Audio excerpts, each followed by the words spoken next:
Rewmi 24 TV.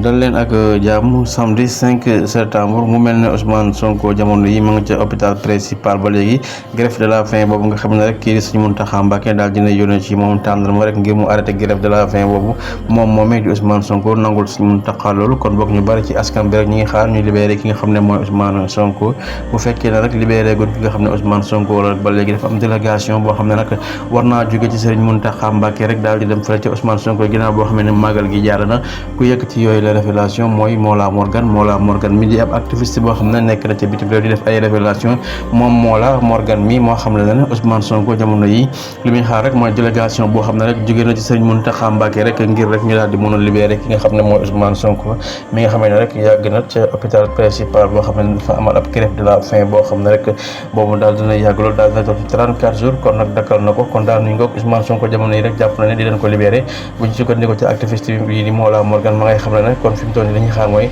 délégation boo xam ne rek daal dinay jóge ca Touba daal di dem fële ca Dakar ci hôpital principal rek ngir wax ak Ousmane Sonko ñu door ko libéré.